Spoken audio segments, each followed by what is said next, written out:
be sacrificed. How hard did you have to work? It was my biggest challenge. How do I overcome the risk? And above all, how to have risk pay off? How high were the stakes? How did I get here? Passion got me here. Passion got me here. Passion got me here. Passion got me here. Passion got me here. Passion to Portfolio, Saturday on CNN. In association with Access Bank. He's captured the heart of Liverpool. He's turned into a superstar while he's been on our book. Carries the hopes of a nation and is hailed as the football world's hottest property. This month, join Becky Anderson for an exclusive look into the life of a superstar. Mo Salah, Liverpool's Egyptian king. Inside the Middle East, Sunday on CNN. In association with Misk. And this I reckon that's the only. Anyway. This is CNN Breaking News. Hello, I'm Wolf Blitzer. It's 1 p.m. here in Washington. Whether you're watching from around the world, thanks very much for joining us. We start with breaking news. A major shakeup of the president's legal team just as a showdown emerged between the White House and the special counsel, Robert Mueller. A White House official now telling CNN that the attorney Ty Cobb is leaving. He becomes the second major member of the president's legal team to leave in the past month and a half. John Dowd quit in late March. The departure of Ty Cobb comes just as we hear that Robert Mueller may resort to a subpoena to get the president to answer questions in the Russia investigation. The president tweeted this today, quoting now, "There was no collusion, it was a hoax, and there was no obstruction of justice. That is a setup and trap."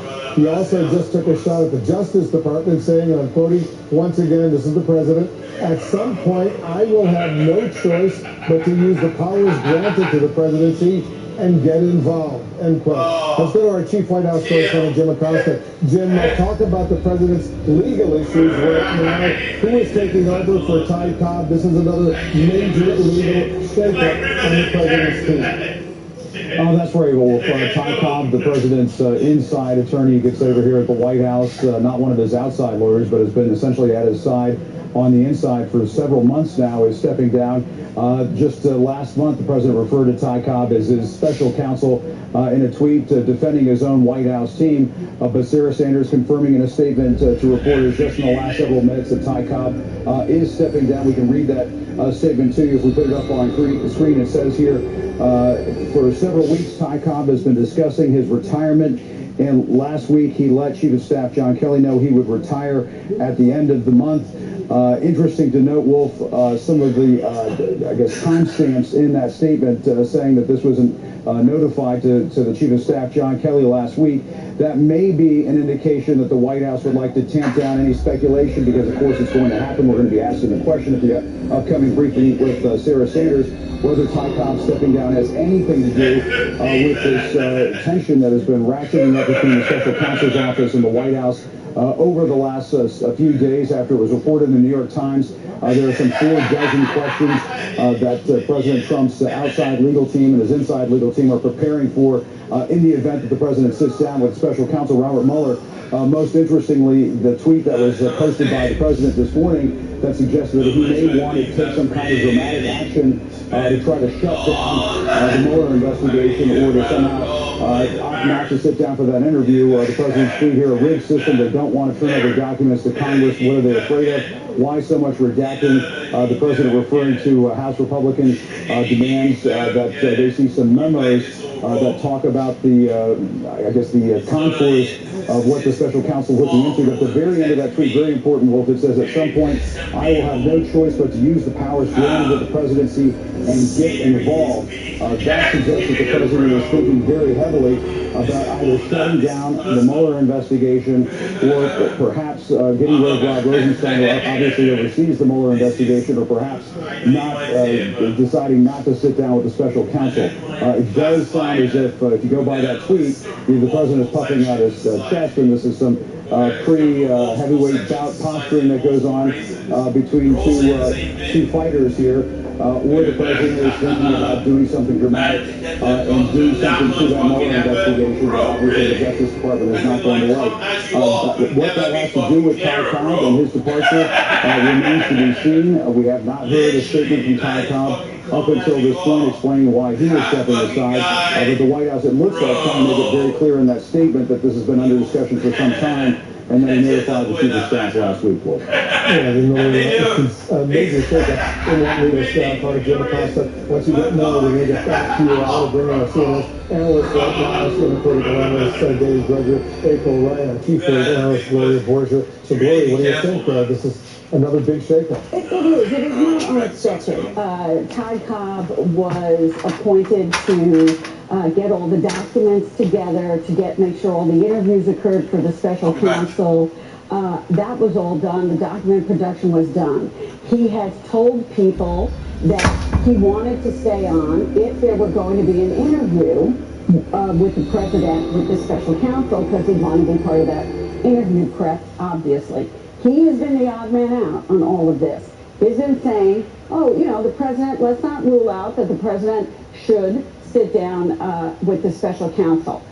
The team now says no, as we reported last night, that the president's legal team, and it seems increasingly the president himself, is ready for a showdown now that could go all the way to Supreme Court. That leaves Ty Cobb as the odd man out. So it is not surprising that he would be leaving at this point, and also be replaced by somebody, Emmett Flood, who has a great deal of experience in the issues of impeachment and executive privilege. And so, you know, I think Cobb will say that it was time for him to go, and I think people in the White House will agree that at this point, you know, it was over. It was over for him, that he disagreed with the strategy. And I think that that's always a good time to say your goodbyes. So what I'm hearing from you, Gloria, you think Ty Cobb wanted the president to sit down for an interview with Robert Mueller and his team, but increasingly now, even though the president often said he 100%, he wants to do it, ready to do it, now increasingly it looks unlikely that he willingly. Well, after the Cone raid, the president went from yes, I want to sit down, to no, I don't want to sit down. I mean, that was kind of the moment. And now you brought in new attorneys. He always clashed with John Dowd on this, who is now also gone. So, yeah, I think Ty Cobb is sort of holding out. And look, it could still happen. Anything can happen. But I do believe that he thought this was the right moment to leave, and they probably agreed with him. It's such a sensitive moment, April, right now. You know, these legal teams, they've been working on this for so long, and it looks like Robert Mueller is now getting to the point he wants to sit down with the president. And for these lawyers, whether John Dowd, Ty Cobb, to suddenly, at the sensitive moment like this, quit, that's a big deal. It's a huge deal. Ty Cobb understood the rule of law. He understands the rule of law. And what happens is, if you do not sit down with the special counsel, what's next?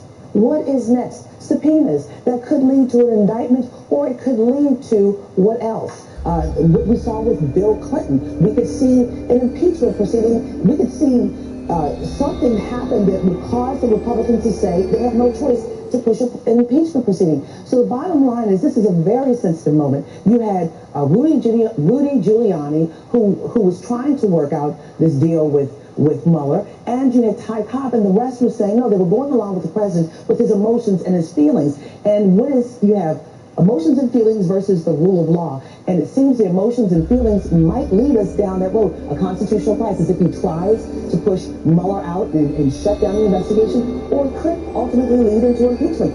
This is a moment that we have to really gaze and watch. You know, less than a month ago, on March 11th, David, the president tweeted this. This is the president's official statement, quote, "The failing New York Times purposely wrote a false story stating that I am unhappy with my legal team on the Russia case, and I'm going to add another lawyer to help out. Wrong. I am very, all caps, very happy with my lawyers, John Dowd, Ty Cobb, Jay Sekulow. They are doing a great job." Now, John Dowd is now out. Ty Cobb is out. Jay Sekulow still there. They've added another lawyer. I believe his name is Rudy Giuliani. He's part of the legal team right now. So clearly what the president tweeted in this official White House statement a month ago was inaccurate. That's right, and it wouldn't be the first time. I think he was deflecting there at that moment, and obviously this has been shifting sand for him. I think the challenge for the president is he has legal exposure and he's got political exposure. And because he's facing both a legal process and a political process at the same time. So, you know, he's notoriously a horrible client, which is not a surprise because he doesn't listen, he doesn't pay. And, you know, most top flight lawyers in this town aren't going to put up with that. In this case, he's got somebody, it's interesting, in Emmett Flood, I was looking through his material, you know, he's done executive privilege work for former President Bush. After he was out of office, he worked in the White House counsel's office. He has that experience, and of course he has the impeachment experience. So all of those things would be relevant.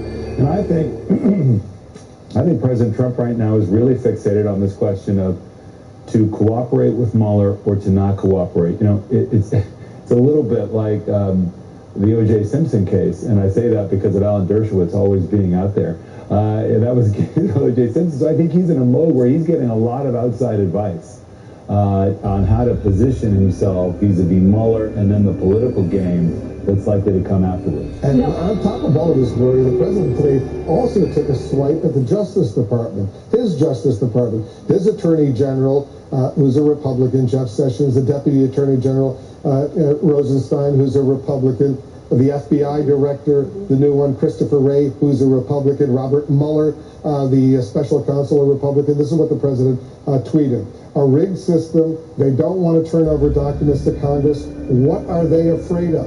Why so much redacting? Why such unequal justice? At some point, I will have no choice but to use the powers granted to the presidency and get involved. That sounds like a threat to his Justice Department. And you heard what Rod Rosenstein said yesterday on the documented fight that he's having with Congress, which was that the Justice Department was not going to be extorted, the word that he used. So you have, you have that fight going on. Look, and it's not easy for any attorney who represents a client who is fighting with his own Justice Department constantly. And I know that was something that rankled, quite frankly, Ty Cobb, who had a good relationship with the president, but it eroded because Ty Cobb and John Dowd kept saying to the president, don't worry, Mr. President, this is going to be over. This is going to be over in November. This is going to be over in December. This is going to be over in January. And then it wasn't. And then the president got more and more upset, and I'm sure Ty Cobb took a lot of that. But these attorneys don't like to see these tweets.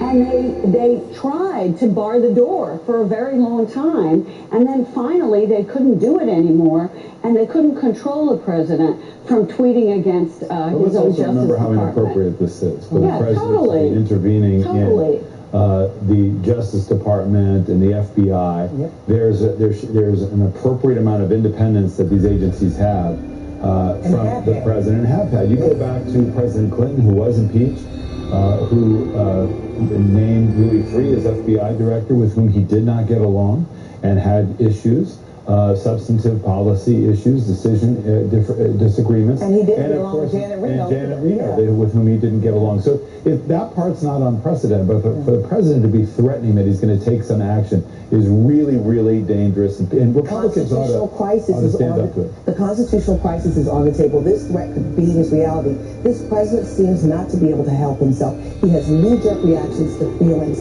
instead of honoring what has been in place, the traditions, that there's a separation between justice and the executive and the White House. And this president, if he does try to change, fire, or impeach Rosenstein, or do something to Sessions, or do something to Mueller, there's a constitutional crisis here. Republicans, his own party, will have to Gloria, because I know you do a lot of good reporting on this. The difference between that tweet in March 11th, when the president said he loves his legal team, there's not going to be any changes. The failing New York Times doesn't know what it's talking about.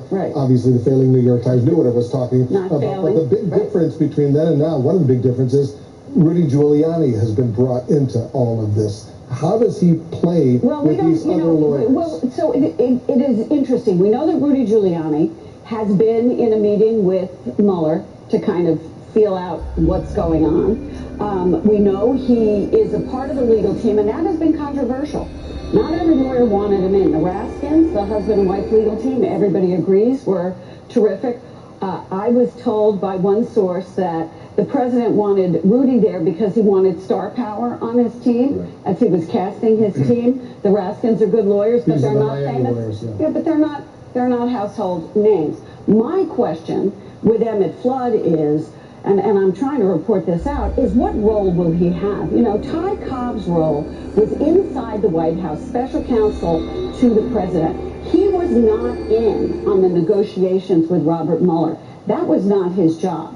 The question that I have is Emmett Flood coming in to be on the legal team, or is he coming in a different role in the White House? Could he be an eventual replacement for Don McGahn, with whom the president has had his difficulties, as you know? They do not get along and I'm told, haven't spoken to each other in quite some time. So what would Emmett Flood's job really be vis-a-vis the legal team or inside the White House? Clinton impeachment. There's a key with Flood, that Clinton impeachment, and I think that really overrides anything for Flood. All right, everybody hold their thoughts. There's a lot more we need to cover. Getting more breaking news, including Robert Mueller raising the possibility of a subpoena for the President of the United States. There are new developments on that front, plus critics calling it fraud after the president's longtime doctor says then-candidate Donald Trump dictated the glowing statement about his health and stamina. We're going to discuss that as well. And how many lives does the EPA Chief Scott Pruitt have? New trouble erupting right now, including a lobbyist and an alleged idea he had about his hometown.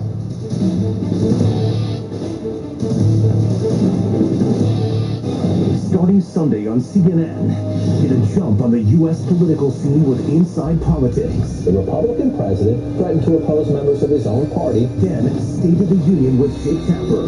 Should President Trump apologize to President Obama and to the American people? Fareed Zakaria at GPS. We are living through a sea change in politics. And Connect the World with Becky Anderson. With respect, sir, let me just stop you there for 1 moment. That is not the government. It all starts Sunday on CNN. I've spent all of my career in this field, and I think that informs who I want to talk to, but more importantly, who wants to or who accepts to talk to me. Mr. President, and I hope that what I bring to the table is a rigorous search for the truth and a rigorous determination and an effort to hold power accountable. What may they not want to hear? Will you back off if the protests get too strong? No, I wouldn't believe her. What do you make of President Trump saying that he'd be honored to meet Kim Jong-un? I want to ask you to respond to their response. It is not easy to keep pushing and keep digging and keep trying to make a world leader answer a question and not let them off the hook. So I know that I have sort of one chance, and I'm going to make the best of it. Amanpour, weeknights on CNN.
Coming in from all different parts of the world. Nelly writing from Nigeria. This is a good one from Peter. Hillary on Facebook saying, I totally agree. Simon making the point, how do you define power? We want your opinions. CNN Talk with Max Foster. Weekdays on CNN. Excuse me, miss, who dropped this? No, it's just a penny. Just a penny? Just a penny? It all begins with the humble penny. Whether writing your first check or cashing big checks, to those at the top making their mark, closing deals round the clock. On Quest Means Business, we know every penny has power. And it's not how many you have, it's what you do with them that counts. That's the marvel of money. Quest Means Business. What a profitable hour! On the next Living Golf, we travel to Mexico, where the game is growing. We're becoming the best social and sport event in our country. Plus, Jack Nicklaus makes his mark on the courses of Cancun. And it's 2 for the price of 1. Mexico's best ever golfer, Lorena Ochoa, meets up with former #1, Jordan Spieth. It's a big year for you. It's a big year. 2018 is a fun big year. Living Golf, Thursday on CNN. In partnership with Rolex. We're following breaking news. The president's lead lawyer, Ty Cobb, is now officially out. He says he's retiring, and now reports that an impeachment lawyer who used to work for President Bill Clinton will take his place. I want to bring in someone who's incredibly familiar with Bill Clinton's legal team during that entire impeachment process. He also served on that White House counsel staff. Jack Quinn is joining us. Jack, thanks so much for joining us. Glad to be here. So what can you tell us about this lawyer, Emmett Flood, who's being brought into the White House? Emmett Flood has an incredibly impressive legal pedigree. I mean, he's a partner at Williams & Connolly, which has been involved in innumerable cases that are relevant here. As you pointed out, he worked for President Clinton in the impeachment proceedings. He also worked for Vice President Cheney, so he works for Republicans as well as Democrats. He knows what he's doing. He knows his way around. And I think he will be a good addition to this team. You were the White House counsel for Bill Clinton. What when you say he worked for Bill Clinton's impeachment team, what was his job? He worked with David Kendall, his partner at Williams & Connolly, as part of who was then the lead of the trial team in the impeachment proceedings in the Senate after he was impeached. The trial in the Senate, That's or correct. the impeachment of the House? That's right. The trial in the Senate. What's unclear right now is why he's being brought in, and that is to say what role he's going to perform. If he's coming in to work in the White House counsel's office, then he is a lawyer for the office of the president, as distinct from a lawyer for the president in his personal capacity. Those are two very different things. And, it remains to be seen what his role will be and how he will relate to others. Is Rudy Giuliani still part of the picture? Is he leading the team? Is Emmett Flood leading the team? These are all incredibly important decisions in terms of how this is going to unfold. Does the president want to negotiate the terms of an appearance before the special counsel or a grand jury? Does he want to fight, go to court, resist that? Or might he just ignore this? Well, what do you think of the decision, as now been widely reported by Robert Mueller, to threaten the president with a subpoena if he doesn't voluntarily sit down for an interview? I've been saying for a long time that was completely predictable. If the president thinks he's above the law and doesn't have to provide the evidence that the special counsel wants, he's wrong. And I believe that, I'm quite certain, that if he litigates it, he will lose in court, and he will have to provide evidence in some form or fashion. Remind us what happened with Bill Clinton, because we all remember when he was questioned by the grand jury during the whole Monica Lewinsky uproar. Well, in the case of Ken Starr's proceeding... He was the independent counsel. That's correct. He was the independent counsel investigating Whitewater, which led to the Lewinsky investigation and so on. Ken Starr said he was going to subpoena the president. The president headed that off by voluntarily providing testimony. In a separate proceeding, in the Paula Jones civil litigation, the president actually did receive a subpoena and testified before a grand jury. He gave video testimony from the White House. The grand jury was somewhere else, but he was compelled to testify. Again, I think that is important precedent here. President Trump needs to understand that he cannot simply resist. He cannot simply say no. I don't think he yet, or some of the people on his legal team yet, appreciate that the judicial branch is going to ensure that he not posture himself as being above the law. Well, one argument that I've heard from some lawyers, I don't know if the president's going to do this, and it's probably remote, is he could plead the Fifth and not answer questions. I think the likelihood of that is almost nil. I mean, let's remember that this president said people who plead the Fifth are guilty. The optics of it, as a matter of public opinion, I think would be terrible for the president. So I don't expect that to happen. But I do think that they're bracing, as it says here, for a showdown. I think they're itching for a fight. But at the end of the day, I think the president, and I think, frankly, a lawyer like Emmett Flood is not going to let the president adopt a scorched earth approach to all of this. Very quickly, his threat at the Justice Department today in this tweet this morning, what did you think about that? I think it's terrible. I mean, I think, look, the president, in doing things like that, is essentially saying, I'm going to take the prosecutors off the field. I may fire Rosenstein. I may fire Mueller. And he's also holding out the prospect of eliminating witnesses by granting them pardons. Think about that. If you eliminate the prosecutors and you eliminate the witnesses, you eliminate the case, there's no way that the American system of justice will tolerate that. Jack Quinn, thanks so much for joining us. You bet. As he blasted Hillary Clinton over her health, the president's longtime doctor released a glowing letter about Donald Trump's extraordinary health. But it turns out, we're learning right now, the doctor says that Trump dictated that letter. So is it a fraud? There's lots to discuss and assess. We'll be right back.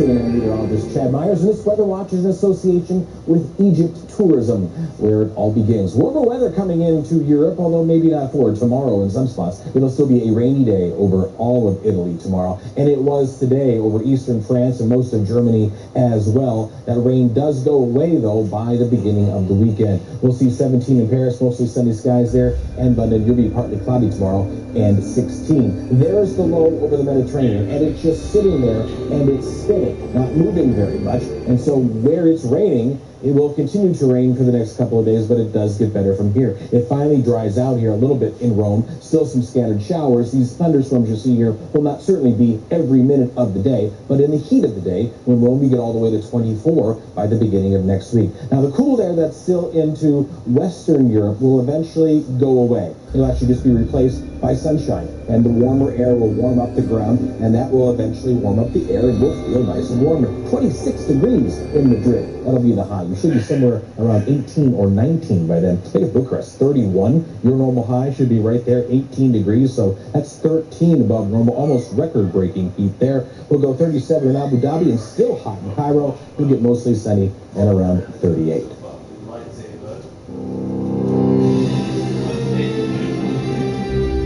Saturday, Dan takes on the race debate in America, the political controversies, policing problems, exploring all sides. Plus, rocket star, actress and activist Tracy Ellis Ross, The Van Zone Show, and a special day in time, Saturday on CNN. World trade can start just about anywhere. The exchange of goods and services can make traders of us all. Meet the entrepreneurs working to make it in a foreign market and see the challenges businesses face along the way. Traders, Inquest Means Business. Tonight on CNN, in association with DHL. We introduced the news program to help put it all into perspective. We move fast to deliver in-depth world news and emerging tech trends. And what's next into focus for you, and that is Newsstream. The only international news program anchored from right here in Hong Kong, and we're happy to have you along for the ride. Newsstream with Christina Stout, weekdays, only on CNN. I'm Kate Riley in Atlanta, and this is CNN. Lots of names coming in from all different parts of the world. Your place to talk about the day's headlines. CNN Talk with Max Foster. Podcast available on iTunes.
is CNN.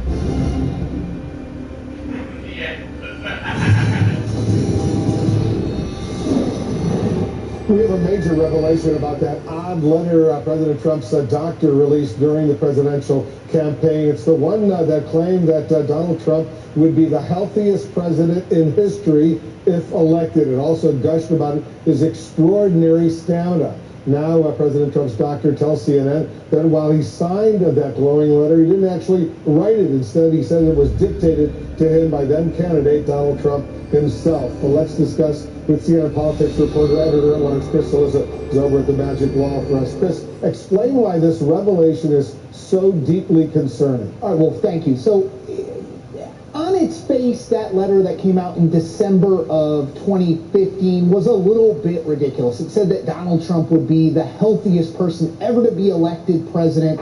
It seemed odd, but his doctor had been his doctor for a very long time, stood by it and said, yes, I said it. Donald Trump just happens to have great genes and is very healthy. Well, we now learn that after having his files about Donald Trump seized, taken from him, he is not happy about it. He feels as if he is hard done. He's made some, I think, very impolitic comments about how he felt having those documents taken from him. And he has now admitted that, well, in fact, Donald Trump told me what to say in that quote. Now, why is it important? It's important because Donald Trump used that one statement as evidence that he was healthy, that he was ready to be president. And let's remember, well, this is someone who is the oldest person ever elected to a first term as president, 71 years old. This is someone who has been dismissive of exercise and diet throughout his life.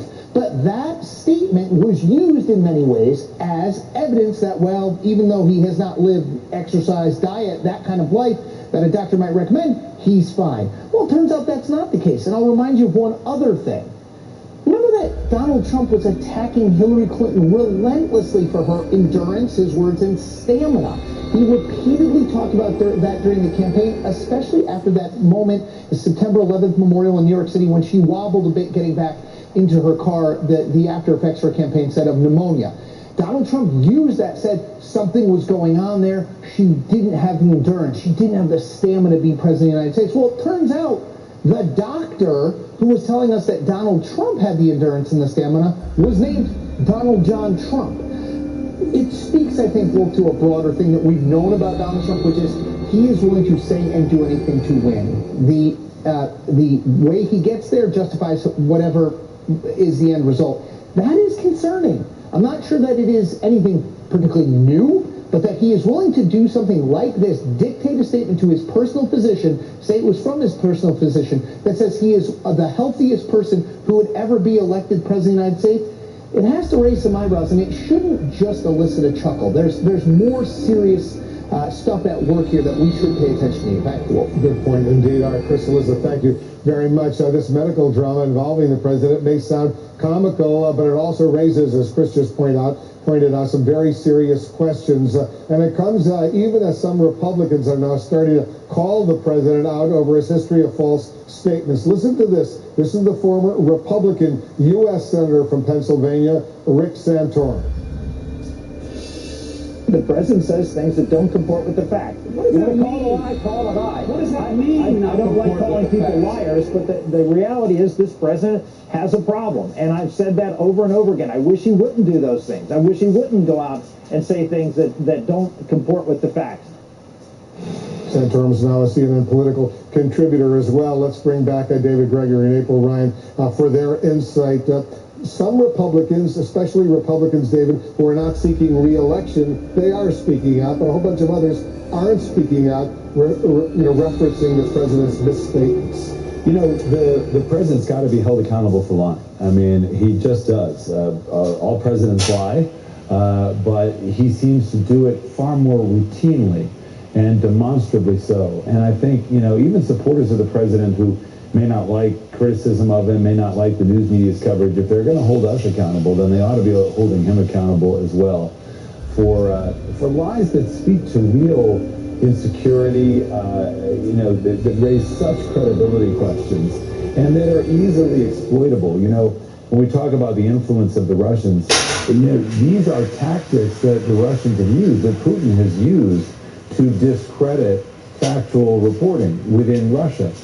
we see the president doing things like this in the course of the campaign. It becomes not just, as Crystal Liza says, something you say, oh, well, I'm not really surprised by that. We can't become numb to it. It's such a credibility issue. You know, I'm anxious, April, to get your thoughts on, and now this Dr. Bornstein of New York, the president's personal physician for 35 years, says, you know, that glowing report that he released during the campaign, the president dictated those words. It's sad.